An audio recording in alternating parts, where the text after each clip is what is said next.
След старта на предизборната кампания със сигурност срещата на кандидатът за кмет на община Несебър Николай Димитров с най-много присъствали жители от съответно селище бе тази в Оризаре.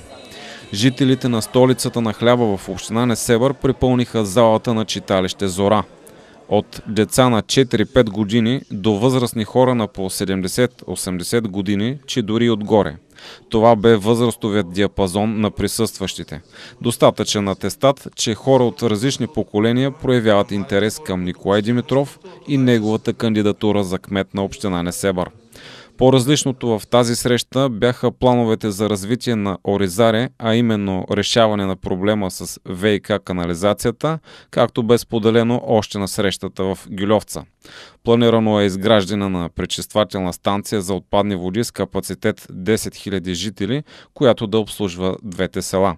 Селата Гюльовца и Оризаре ние в момента проектираме битово-фекална канализация и водопровод за 10 000 човека. Това е пречиствателна станция, локална, която ще обслужва вашите две села.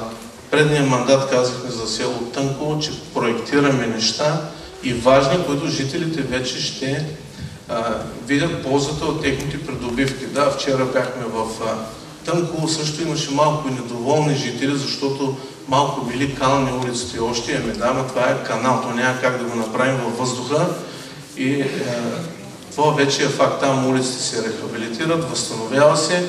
Направихме канална помпена станция, колектори, които отвеждат до пречиствателната станция в Равда. Но тук, понеже разстоянието е голямо, терена не позволява и много частни терени има да достигнем до там, затова решението на експертите, на проектантите е локална пречиствателна станция, която ще обслужва двете села Оризаре и Гюльовца.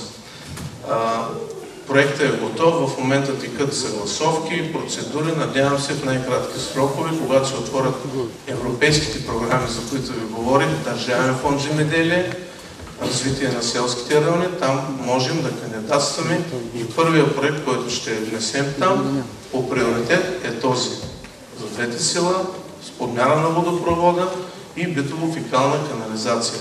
Така че когато започне проекта и тук ще бъде кално малко, но мисля, че е за хубаво. Нали така? Разработени са идейни проекти за разширение на спортния комплекс, който да бъде надграден с трибуни и спортни площадки и на физкултурен салон към местното училище. Не бе пренебрегната като тема и Бяла река, за която е планирано да се направи нов проект за корекция и почистване. В дългосрочните планове за развитие на община Несебър е включена възможността за създаване на мрежа от велоалеи. Вариантът за маршрут Слънчев бряг Оризаре е актуален, работи се по него, но преди това трябва да бъдат направени отсечките Слънчев бряг Тънково и Слънчев бряг Кошарица. В последните 4 години община Несебър инвестира над 700 000 лева за развитието и прогреса на Оризаре. От оперативни програми бяха привлечени средства на стойност над 100 000 лева. В Оризаре са ремонтирани улици и тротуари. Направено е укрепване и почистване на противонаводнителен канал на коритото на река Казанлъшка, а допълнително Бяла река е с подобрена проводимост и нов мост. Целодневна детска градина Радост е модернизирана чрез саниране, енергийна ефективност и вертикална планировка. Също със средства на община Несебър е модернизиран паркът за отдих, който вече има и зона за спорт с площадки за футбол на малки врати, баскетбол, волейбол, тенис и уреди за фитнес. Не на последно място са и направените бетонни пътеки до гробещен парк Оризаре и мюсюлмански гробещен парк.